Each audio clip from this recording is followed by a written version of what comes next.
So here we go with lesson 6.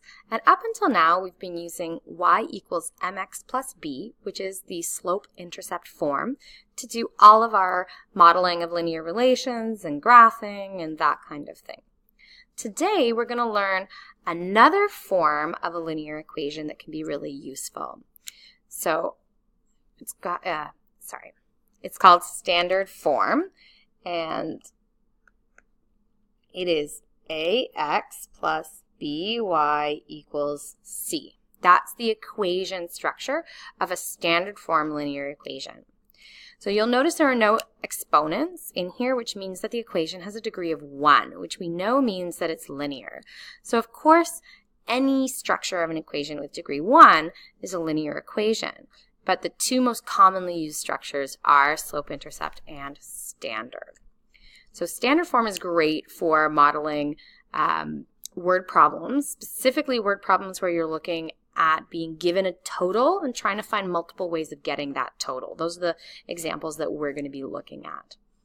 So we need to understand how to construct an equation in standard form from a word problem. And when we're graphing equations from standard form, we want to be able to find the x and y intercept.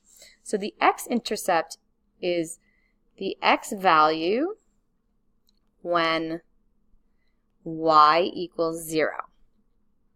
And it's always in the structure x, 0. And the y-intercept is the y value when x equals 0. And we see that as 0b. We're going to keep using b for that because that is the y-intercept, and we're really talking about the same point on a graph. So let's look at how we use this in a question. So the example here says, Ms. Lecluse has $20 in her wallet, but she only has $5 and $10 bills. How many of each could she have? So I want all the different ways that I could have $20 only using $5 and $10 bills. So first we're going to do this in a very kind of critical thinking way. We're going to think our way through it. So I'm going to set up my table of values with my x and y, and I have to assign x and y to various things from the question.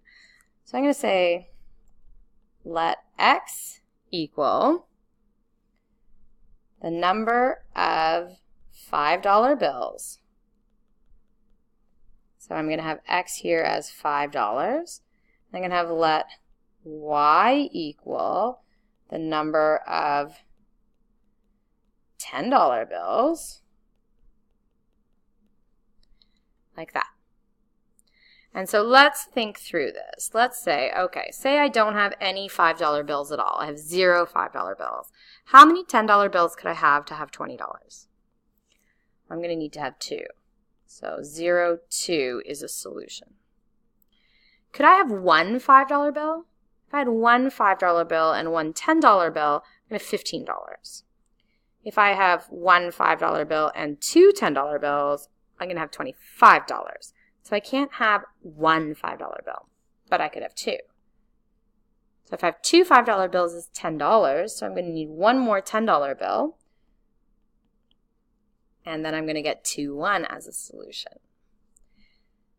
And so the same argument for 3 $5 bills. I can't have an odd number of $5 bills, so I'm going to go to 4. 4 $5 bills is $20. That means I would not have any $10 bills. And so 4, 0 is my last solution. So those are the only solutions that fit within the parameters of the question. So the question implies that there are restrictions. The restrictions are we can't have a portion of a bill. You have to have either all of a $5 bill or none of a $5 bill, all of a $10 bill, none of a $10 bill, and obviously we can't have negative numbers because I can't have negative $5 bills. I can't have negative 2 $5 bills in my wallet.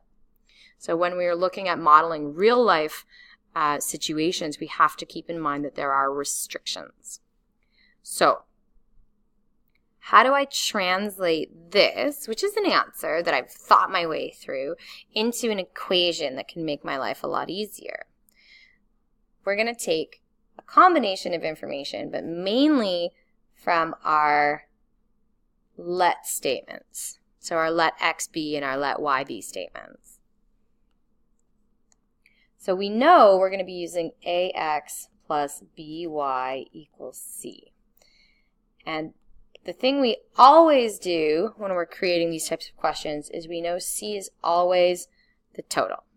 If c is always the total, we don't have to worry about what part of the equation it is. You always just put it at the end. So in this case, the total is $20. Right?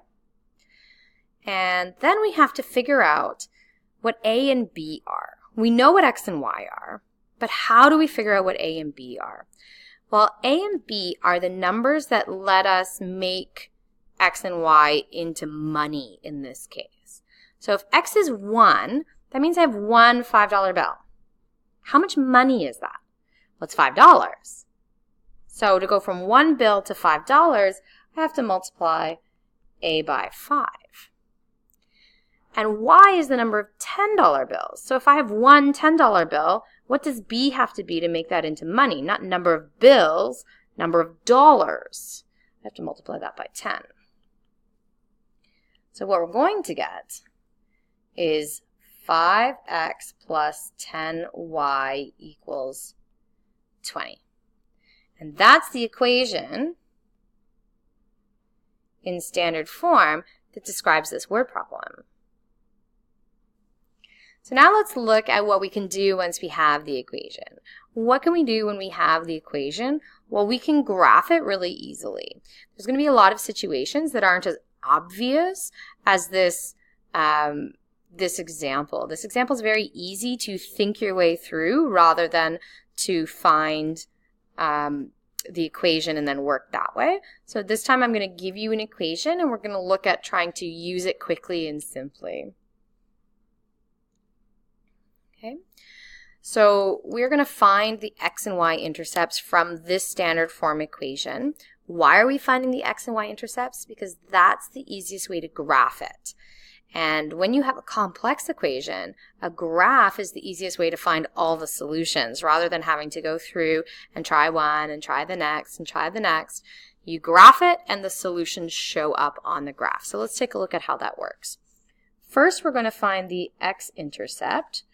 And the x-intercept is where y equals 0. So I'm going to put y as 0 into the equation. So I'm going to have 3x plus 4 times 0 equals 24. 4 times 0 is 4. No, 4 times 0 is 0. Sorry, it goes away. So what I'm going to get is 3x equals 24, and x therefore is going to equal 8.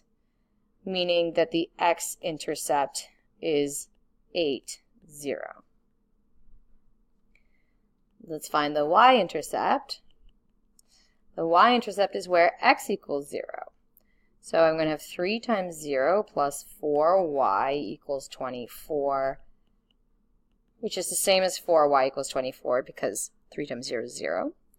And the y is going to be 6. So what I'm going to have is 0, 6. For my y-intercept. Now I'm going to graph them. So 8, 0 is right there, 0, 6 is right there. I'm going to be very careful how I draw my line with my ruler because I'm going to now read solutions from the graph.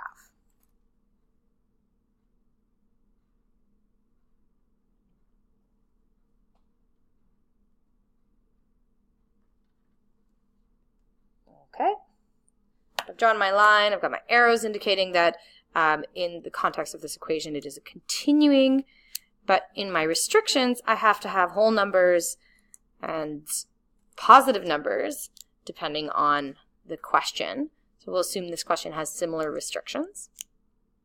And now I'm going to find solutions. So I'm going to look on my line and find where it crosses the grid lines absolutely perfectly. And that is right there. See, it sits perfectly on that number, which is 4, 3. And that's the only spot that it does that. So let's check. If x equals 4 and y equals 3, so let's take a check here. So we've got 3 times 4, and y equals 3, so 4 times 3. Well, what does that equal? So 3 times 4 is 12 plus 12 equals 24. So it works. So that's the quicker way. If you can set the equation up, you set up your equation, you get your x and y intercepts, graph them, and then all the solutions will show themselves on your graph. So it's a quicker and easier way to find all the available solutions than it is to just try and guess and check your way through it.